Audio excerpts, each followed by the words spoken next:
Three of them are coming up in government sector, one of them is coming up in the private sector. All four are moving in a very, very brisk pace. So what we're currently doing is developing what we had 6 ports earlier in 4 locations. We're developing, and then we're building 10 fishing harbors to support blue economy. We now currently have every 50 kilometers one travels through the coast. Every 50 kilometers you would either see a fishing harbor which is being constructed, or a port which is in existence, or one being constructed. So every 50 kilometers per se, you actually have a booster for the economy currently in the state available. We're also building 6 fish landing centers as well. And then there is a lot of focus on greenfield electronics manufacturing cluster, development of nodes which is taking place. This greenfield electronics manufacturing cluster is coming up at Koparthi and Vayasa district, and industrial parks in Achutapuram, Orvakallu, and Krishnapatnam. These are all the several steps to ensure the development is more balanced across the state. In fact, as I've said, as I've been speaking, such is the proactive nature of the government, and such is the conducive business-friendly environment prevalent in the state, that consistently for the past 3 years, in the category of ease of doing business, the state is rated number 1. This is one major achievement that the state can boast about, trying to showcase that we per se are very friendly to environment, very friendly to industries. Now, having said that, it has attracted almost 13 lakh crores in the Global Investors Summit, which we concluded last year. 352 MOUs were signed, an employment potential of close to 6 lakhs. And at a brisk pace, these MOUs are being translated into reality. In fact, out of 352 MOUs that we have actually signed, in fact, 39% of these MOUs have actually translated into actual commissioning of the plants. So at a brisk pace, these things are happening, and we have also been, the economy per se, if one were to look at it, just doesn't come with only the elite or the aloof or the big manufacturing sector alone coming up. It's got to be a mix of everything. In fact, so much so that I would say that the state government has implemented in these 5 years several welfare programs, orienting them towards sustainable self-employment.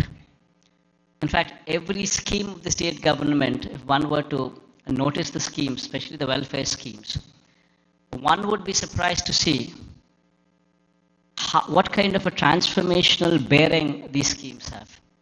To begin with, everything is DBT, direct benefit transfer, but there's no middleman in between, where everything is transparent and there's no corruption there.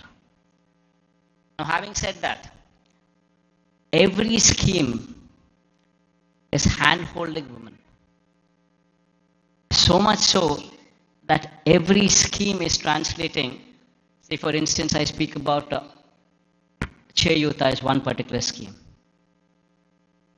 The scheme actually narrates hand-holding women, same particular women, consistently for 4 years, every year giving 18,750 rupees for the same woman. So in 4 years' time, you actually handhold the same women, giving every year 18,750 to the same women. While we are doing that, we ensured that there is a bank tie-up also coming into picture. We've also ensured that big companies, starting from Amul to ITC, to Reliance, to Procter & Gamble, to such kind of big companies also partnering with these women in sharing opportunities, in showing them livelihood opportunities. So it's a mix of the same women so that these women stand on their feet. Likewise, if one were to see every scheme that the state government has been undertaking in these 5 years, every scheme is a combination of livelihood opportunities, either provided to strengthen the current existing livelihood opportunities or to create new ones. In fact, if one were to actually look at how the employment cycle goes, most of the employment cycle doesn't come from government employment. Government employment per se, before we had come in, probably we had 4 lakh jobs in government sector. And probably government being very proactive in actually providing for jobs could actually create another 2 lakh jobs, which is actually very high. Before we had come in, we had 4 lakhs for decades. And after we had come in, we actually created 50% more jobs in government sector. But that is where it can end. It cannot go beyond that. You're talking about 4 lakhs being to 6 lakhs. Then per se, the big industrialists also, when we were to speak of, if one were to see the translation of opportunities of jobs actually created per se for investment that is actually put in, would probably translate to probably 1 crore of investment translating into one particular job. Not much. Maybe adding to another 2 or 3 lakhs, not beyond that. The major contribution comes from 3 other sectors. One is agriculture, which actually constitutes 62% of the workforce. Now what we have done is support agriculture, where in fact, the best part in agriculture is, the challenging part in agriculture is, even though the fact still remains that 62% of the population depend on agriculture, the fact is 50% of the land holding is less than 1.25 acres, that is half hectare. If one were to translate this land holding into calculation's sake as to up to 1 hectare, if one were to take into consideration, then you're talking about 70% of the land holding is within 1 hectare. We have very small and marginal farmers. What we could actually do is come up with those initiatives to handhold farmers through RBKs, setting up of Raitu Bharosa Kendras where every village has one, where you have an agricultural graduate sitting in those villages, in those RBKs, where everything from seed to sale of crop is handheld through these RBKs. And with such kind of micromanagement, also incentivizing farmers with production incentives as well, that farming sector could survive. This is one major sector which actually comes to give you a support for the employment. Then the other major sector, which is another sector which actually supports, is MSME. MSME is also the one word to speak of, talking about if industries, mega industries, big industries constitute maybe 3 lakh, 4 lakh jobs. You're talking about MSMEs which actually constitute more than 30 lakh jobs. There per se, the employability rate is more. Every MSME is small, but yet employs more number of people when conversion ratio takes place from investment perspective. But these 30 lakhs, these 3 lakhs, these 4 lakhs, these are not the numbers. Dominantly self-employed sections. Self-employed sections constitute a primary more than 1.5 crore population, which actually doing well for the economy to do well. And through various schemes, various platforms, we've ensured that these self-employed sections are handheld, given support through various schemes. Before, I'll give you an example. Before we had come in, we were talking about self-help groups, which actually constitute more than 1 crore of women. Before we had come in, these self-help groups had an NPA and outstanding loans to the extent of 18%. Today, the same self-help groups, the outstanding loans and the NPAs, if one were to look at in this sector now, it is just 0.3%. And 1 crore of women livelihoods are dependent on that. Same word, if one were to see the same thing, every scheme like Vahana Mitra, which talks about self-employed sections who actually are driving the cabs or actually driving the autos.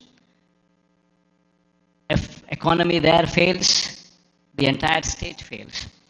We're talking about barbers. We're talking about Suman sections running into lakhs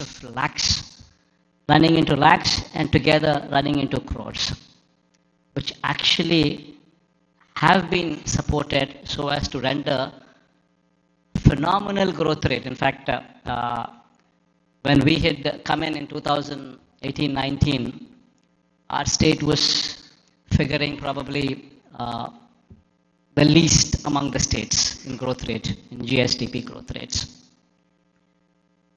The last year numbers, if one were to say, we are figuring in top 5 states in the country.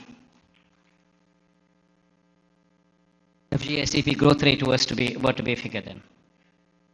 Similarly, every initiative that we've taken in supporting every sector, the MSMEs for instance, our state can boast about that we had ensured that timely MSME incentives were given even during the times of COVID.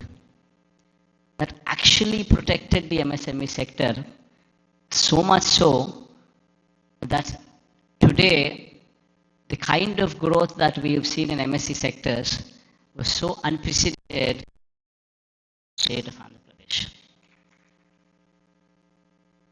In fact, the reasons have resulted in the state's manufacturing GVA, when viewed as a percentage of India's manufacturing GVA, increasing to 4% during 2019 to 24 from the corresponding figure of 2.9% during 2014 to 19. That was the previous regime.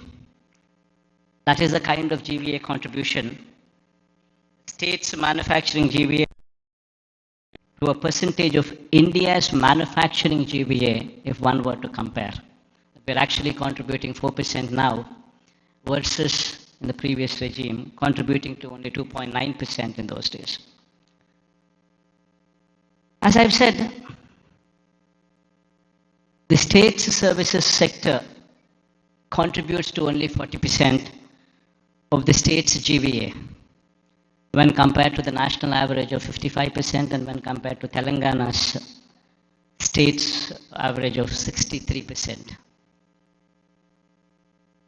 Now, this is a position that was occasioned by the state's bifurcation that has deprived Andhra Pradesh of Hyderabad city and the economic benefits associated with it.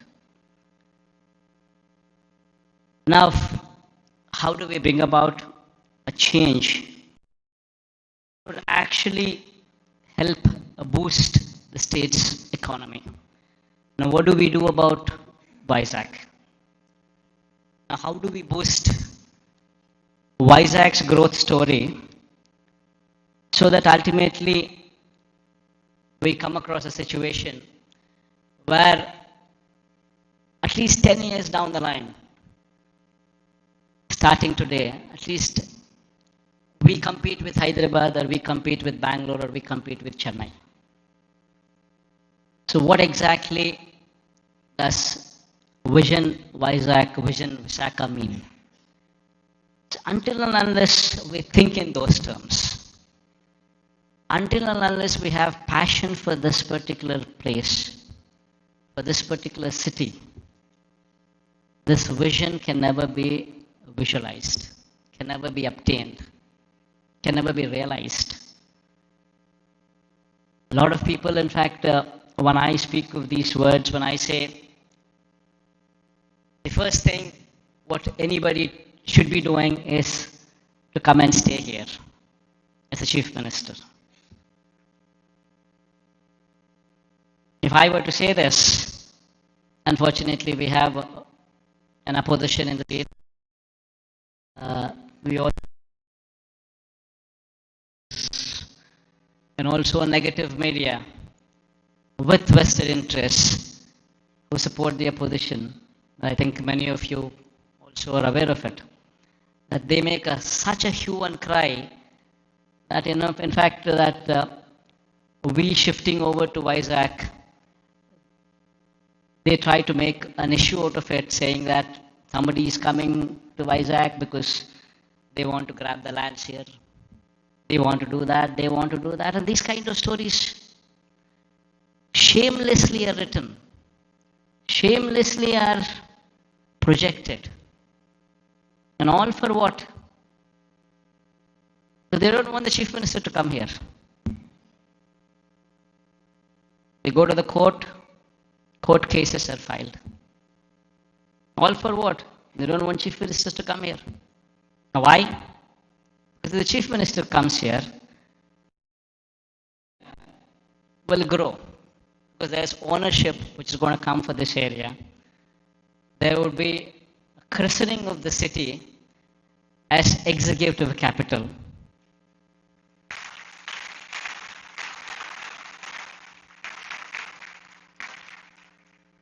So they don't want the chief minister to come here because they have vested interests elsewhere.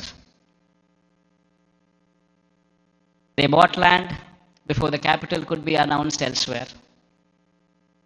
Thousands of acres in private hands, Benami lands. And they're all scared. The moment this becomes the executive capital, the land rates there would further plunge. And because of this vested interest, today, Vizag has taken the beating. So going forward, I'm here to assure everybody here that there would be changes, because this is inevitable.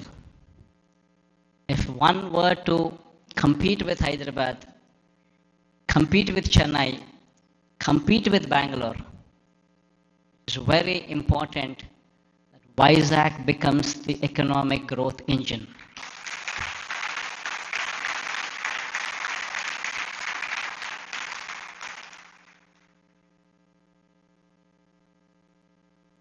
That is, in fact, if I were to have any vested interest, probably I would be speaking about Kadapa.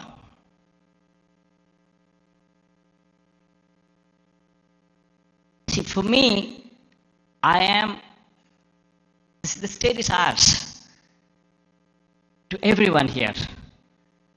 And one in my place should think in terms of what is good for the next generation. How would we want our children to be positioned? how are the state's revenues going to be?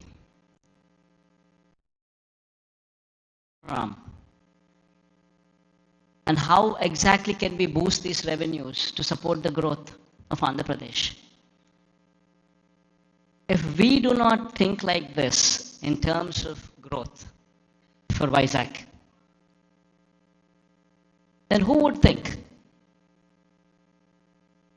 If the vision of the leader is wrong, if the vision of the leader is negative, then Vizag today, unfortunately, only person standing for Vishakhapatnam as executive capital is only me.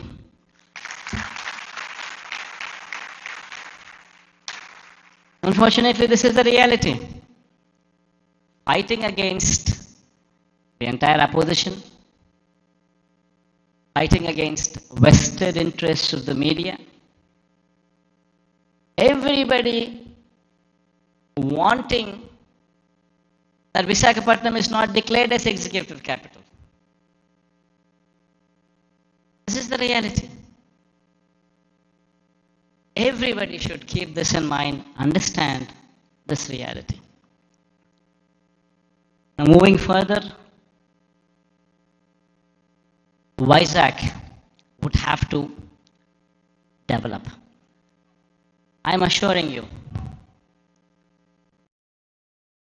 case is going on, we have so many people trying to oppose everything. But I'm assuring you,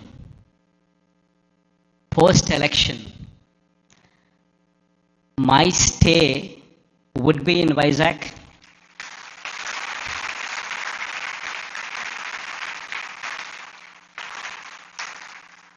In fact, my swearing-in ceremony also would be in Vizag.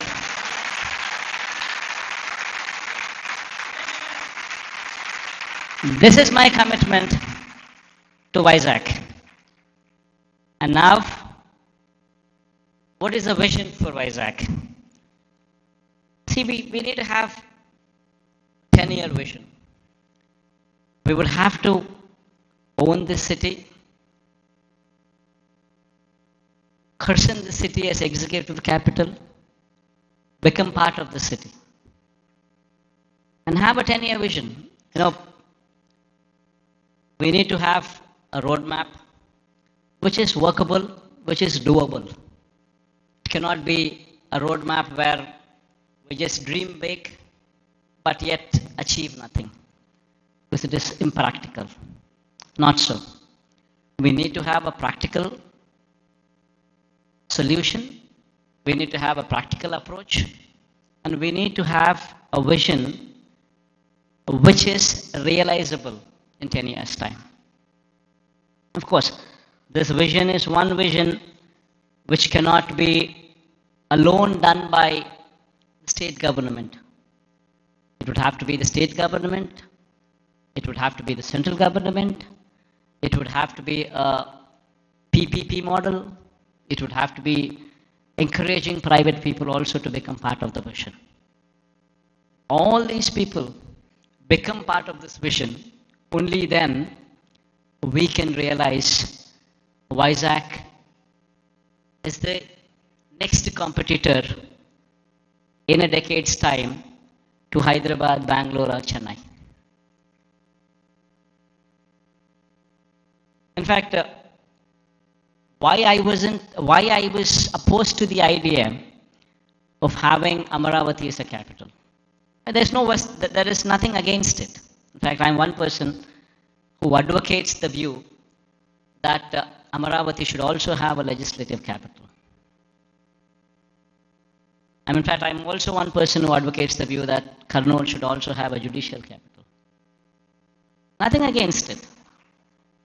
But then, the fact of the matter is, Amaravati is on a virgin land.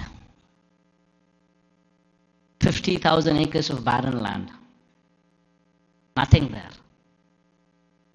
And according to them, just to provide for the basic infrastructure, that is these roads, the water, electricity, and these kind of basic infrastructure alone, according to their own calculations, with the DPR that they have produced, costs almost 2 crores per acre,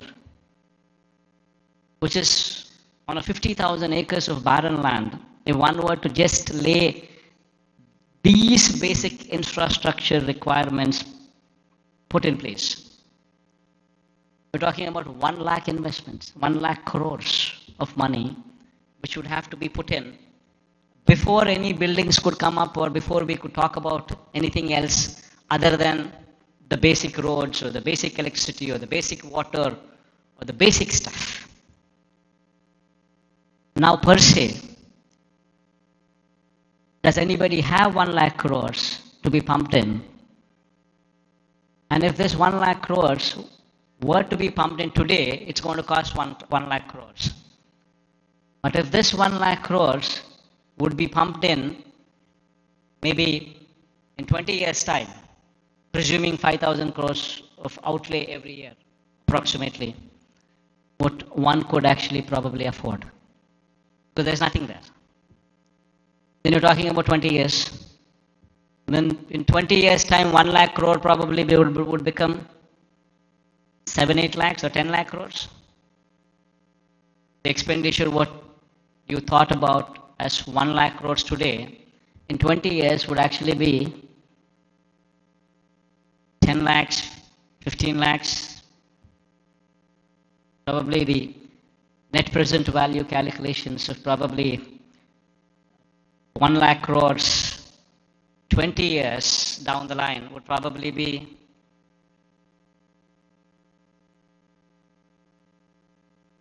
one were to calculate 1 lakh crores today, 20 years down, it would be 10 lakhs, 15 lakhs, 20 lakh crores. And which is going to be a dream chasing. You would never be anywhere. That is the reason why I say I'm nothing against it. It's only something that we can't do it. Whereas here in Vizag, we have a place which already has this basic infrastructure. We already have roads. We already have good roads. We already have electricity, good electricity. We have good water connections. We have good everything. Basic infrastructure is already put in place.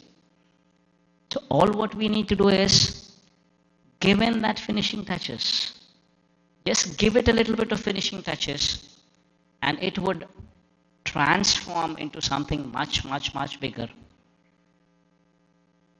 And what are those finishing touches that we need to give? An iconic secretariat. The moment we shift here and christen it as executive capital, you obviously would have the entire employees also come and station here, for which a secretariat building. Why construct an ordinary secretariat building? Construct something iconic, which would stand out, which would attract the entire country to see. An iconic secretariat, an iconic convention center. People talk about one of Geo Convention Center. The latest, the biggest, the best. These are the names that they give. If we have something like that, not much of a cost. Why can't we have one here so that the entire world, entire country looks up? Iconic stadium. There's one in Ahmedabad. Investment is probably 800 crores, 1,000 crores. Not much of an investment. But the entire country talks about it. Entire country talks about that stadium.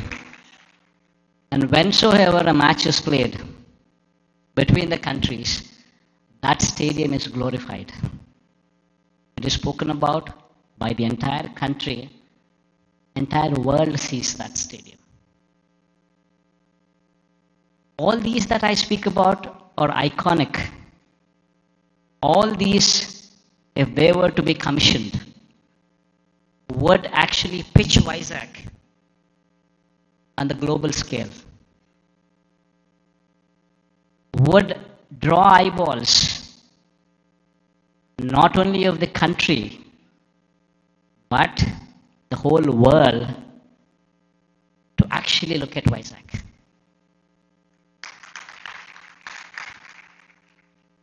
What we have envisioned for Vizag, iconic secretariat, iconic convention center, iconic stadium, Institute of Emerging Technologies.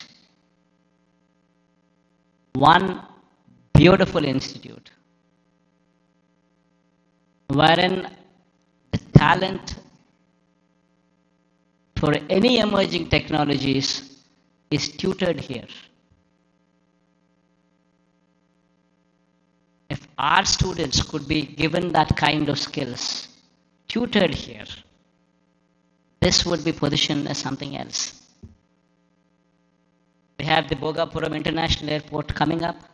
At a very brisk pace, the work is happening. And within the next 15 months or 18 months, this project would actually see the light of the day. It's moving at a very brisk pace. Then connectivity to the Bhogapuram International Airport. A 6-lane beach corridor road with beautiful green lawns on either side of the roads. 6-lane road to Bhogapuram International Airport.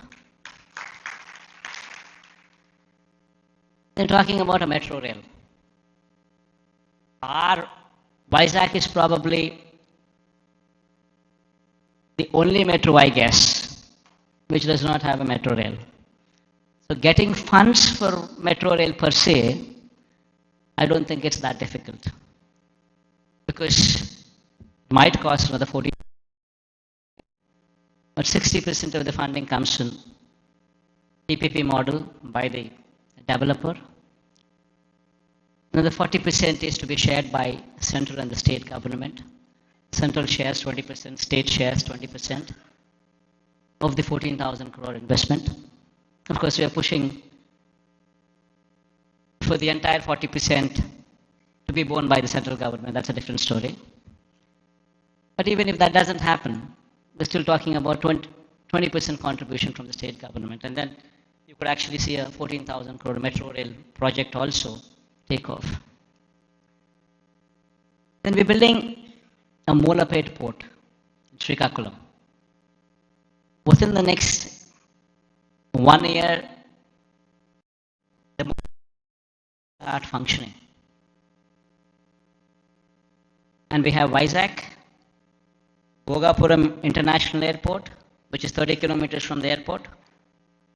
And then from there, the Molapet port is just another 110 kilometers or so. So you have entire corridor from Vizag International Airport and then Molapet port. A horizontal growth corridor which could take off, which already has an existing national highway, I think 6-lane or 8-lane highway. It's already, the works are at a brisk pace. Then you have a data center with a submarine cable, which is coming from Singapore. A data center, Adani is doing it. A huge investment, 27,000 crores of investment is coming there. And since it's a private investment, and Adani is doing it, the works of the land from our side, everything that needs to be done is already done. They've already started the work, the plans are submitted. Next 5-6 years, in a staggered way, in a phased manner, they would actually ensure that this project also comes up. Then you have hospitality industry, which also needs to be looked into, which also needs to be given a little bit of boost, for which we have ensured that Oberoi and Mayfair groups have given certain bits of land for them to develop 5-star plus resorts here as well in Vizag, where Vizag is short in it doesn't have resorts. It has some good hotels, but it doesn't have resorts. So this 5-star plus category resorts by Oberoi or Mayfair would actually bridge in that gap. The land has already been given to these private people, and they're already on the verge of starting the construction. And within the next 2 years or so, you would actually start them. You would actually see them commissioned. Then NTPC Green Hydrogen Project. This is also around about 30,000 crore investment of NTPC. This project, fortunately, yesterday, Prime Minister virtually laid the foundation stone. So this is also going to be a reality. So all these that I just spoke about, they're not things that cannot be achieved. All these things can be realizable. Within the next 10 years, in a staggered manner, we would see all these things coming up. Because all these things that I spoke about are not big. Something which is unimaginable. No, not so. All these things are realizable because they're not something, they do not pose those numbers which would actually say they are not realizable. And there is, of course, one aspiration what I'm trying to negotiate with the Prime Minister also. This thing goes well, we would have this as well. A high-speed rail corridor from Hyderabad passing through Vijayawada, then Vijayawada to Bangalore passing through Kurnool and Kadapa. But this is an aspiration. If it happens, it happens. Even if it doesn't happen, 10 years is a big enough span for us to pursue that it happens. Even though this is an aspiration currently with us, the rest of the stuff that I spoke about are all realizable. So with all these things coming up in Vizag, and the Chief Minister coming and stationed in Vizag, it would attract a lot of people to come and settle down in Vizag as well. And Vizag in 10 years' time, with all these iconic buildings taking shape, would actually compete with the best in the world, with the best in India, definitely for sure. In fact, my people have gone ahead and given a presentation to this effect. We can all watch, myself included. I'll also be sitting with you on the other side. Let's share the officials also for actually putting in this kind of energy and effort, because it takes a lot of passion to actually be involved. What needs to be done for Vizag? How do we do it? And it takes a lot of passion. In fact, when I was asked to come here, I said, fine. Because looking at their passion, I wanted to encourage them as well. And I also wanted to give a kind of confidence to the people of Vizag in particular, that yes, Vizag, in spite of all the difficulties and hurdles that were posed, we will prevail, we will survive, and we will bounce back, is what the final message would be. Thank you all for patient hearing. I hope that we all share this dream and it will be realized at the earliest. Because I can't repeat the whole thing in Telugu. I tried, but then I thought again I'll deviate. Maybe some other occasion in Telugu. Maybe some other occasion in Telugu I would do so.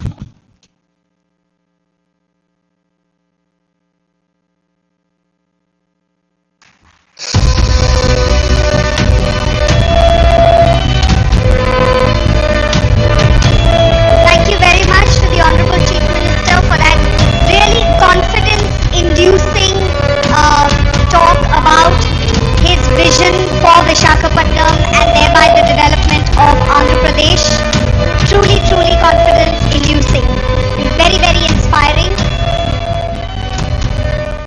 Thank you very much, sir, for the confidence-inducing talk on your vision for Andhra Pradesh.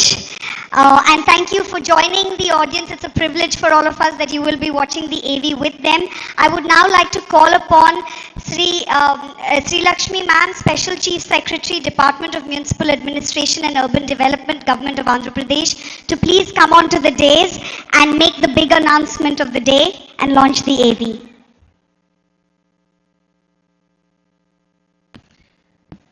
I thank the Honorable CM for his brilliant address on his vision for the development of Andhra Pradesh and Vishakhapatnam.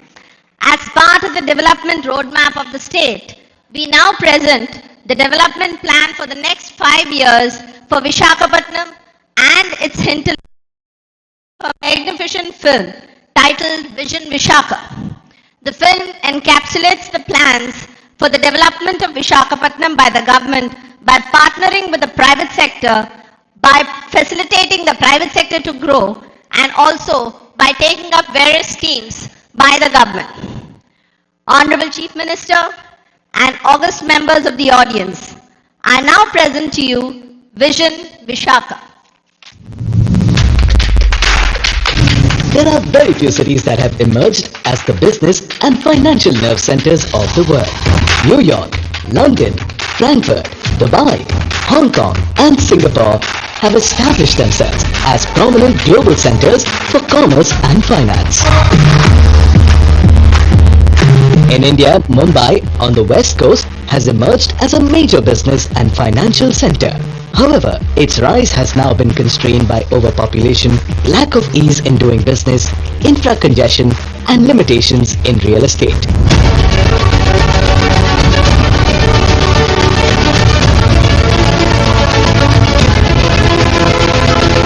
Located on the east coast of Andhra Pradesh, Vishakhapatnam now holds the potential to compete with some of the best cities in the world in development, innovation and natural scenic wonders.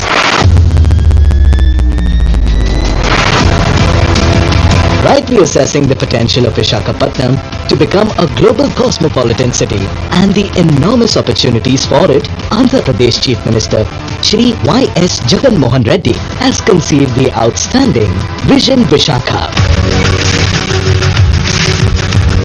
Vision Vishakha aims to support Vishakhapatnam as a home for high-class infrastructure, commercial activity, positive environment, sustainability and natural scenic beauty to go on to become a leading financial, fintech and artificial intelligence hub in the country and in the world. Spanning the next 5 years, this magnificent plan for Vishakha has been chalked out with an approximate budget of 1,05,000 crores. The vision recognizes that the future of Vishakhapatnam is predominantly linked to major sectors such as industry, port, trade, tourism, health, knowledge, circular and resilient economy, and an aerotropolis. Infrastructure will be developed in 5 categories: connectivity, industrial landscape, urban planning and city infrastructure, livability and social infrastructure, sustainability and climate resilience. The allocated percentages for these have been clearly mentioned in the vision. These investments are estimated to create more than 10 lakh jobs and employment opportunities in Vishakhapatnam during this period.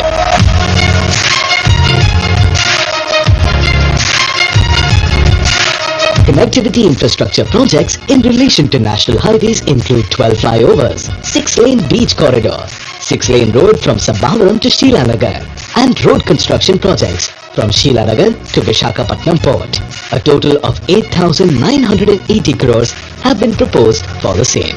With respect to the road network, a total of 12 projects including new roads, widening of roads, footpaths, facilities at junctions, pedestrian requirements, alternative route to Simhachalam, rail over bridge, bus shelters and more have been proposed with an investment of 1,906 crores. Freight corridors and railway zone includes new South Coast Railway Zone and freight corridor from Sondyam to Simhachalam.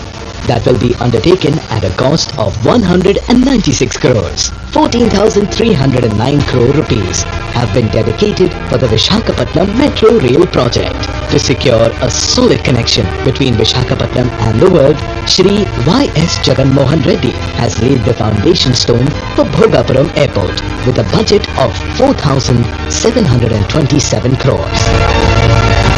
A total of 33,080 crores have been allocated for over 30 projects in Vizag region, including 20,225 crores for the establishment of NTPC Hydrogen Park.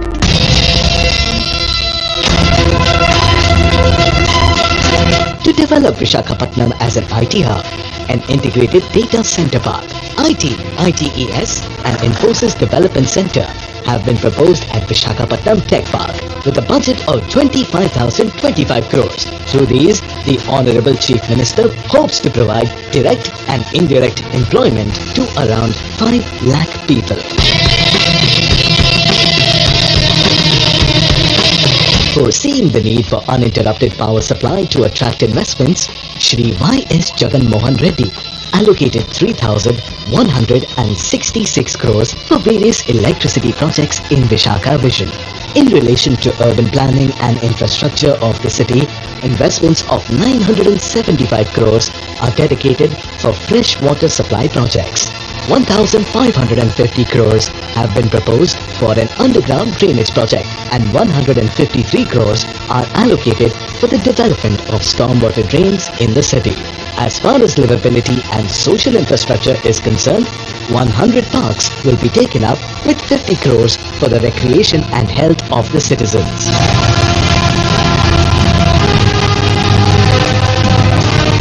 150 lakes will be developed in a phased manner in the city with a sum of 250 crores.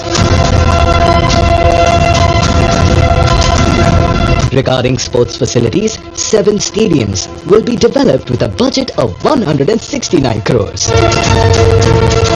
Along with demonstrating his commitment towards encouraging sports through the one-of-a-kind statewide Adudam Adra program, Shri Y.S. Jagan Mohan Reddy has proposed an international cricket stadium with a whopping budget of 300 crores in this Visakha vision in order to place Vishakhapatnam on the sports map of the world. DMRDA projects include a natural history park, museum and research institute with 108 crores, a convention center with 220 crores, an urban entertainment zone with 40 crores and Siripuram multi-level car park with 87 crores. About 150,000 houses worth 4,039 crores are being constructed through Jaganana colonies and Tidco houses for the construction of affordable houses for the common citizens.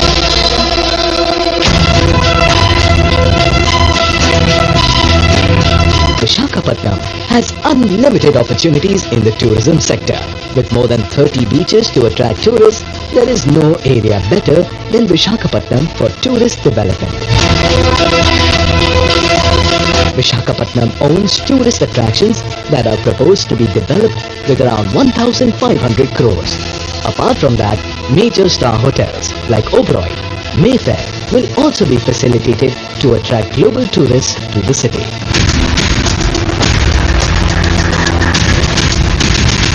Shri Y.S. Jagan Mohan Reddy also proposed the establishment of a global convention center worth several malls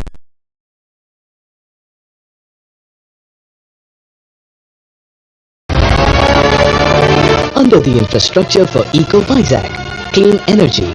178.22 crores have been proposed for the development of Nagar Banalu, Mudassarlova and Meghabrigadda floating solar plants, 2 and 3-wheeler electric transport projects. Chief Minister Y.S. Jagan Mohan Reddy's impeccable foresight resulted in a magnificent mission to develop Vishakhapatnam into a global city with spellbinding amenities. A successful realization of this vision is destined to make this city of destiny a remarkable cosmopolitan center in no time.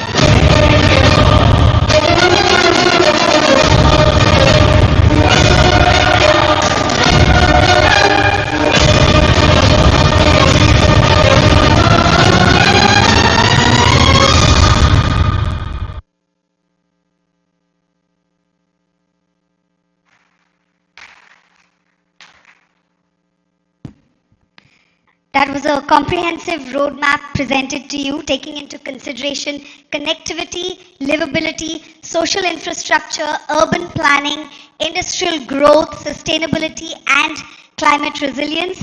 The Honorable Chief Minister of Andhra Pradesh, Shri Y.S. Jagan Reddy Garu, is well on his way to achieving Vision Vishakha and many other such projects for other cities of the state as well. He has already unveiled projects worth more than 1,500 crores, as you saw in the audiovisual presentation. To serve as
huge round of applause for Vision Vishakha and the coffee table book that serves as a powerful reminder of a powerful vision for the state of Andhra Pradesh. Under the able leadership of the Honorable Chief Minister, Shri Y.S. Jagan Reddy Garu.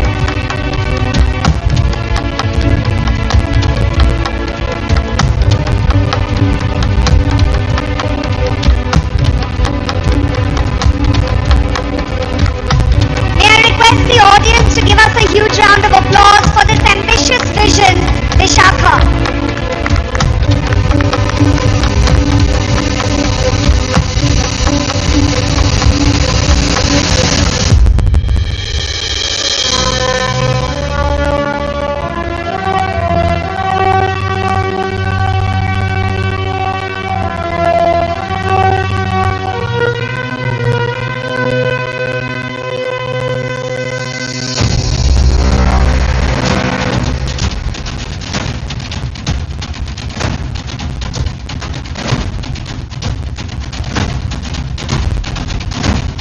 Thank you so much, sir, for inducing this audience with your confidence, your passion for your vision, Vishakha.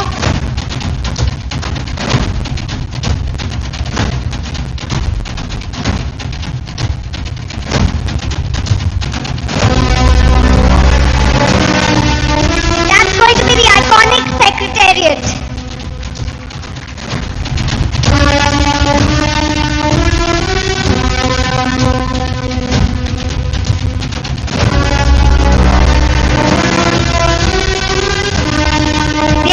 Secretariat that will lure the eyes not only of the entire country but also of the entire world, as shared in Vision Vishakha by the very driven, young, dynamic leader of Andhra Pradesh, the Honorable Chief Minister Shri Y.S. Jagan Reddy Garu. I would also like to thank Shri Budimuthyala Naidu Garu, Deputy Chief Minister of Andhra Pradesh, Shri Gudivada Amarnath Garu, Honorable Minister of IT and Industries, Srimati Vedadala Rajani Garu, Honorable Minister of Health, District in charge, Shri Adimulapu Suresh Garu, Honorable MAUD Minister, Shri Y.V. Subba Reddy Garu, Honorable MP of Rajya Sabha,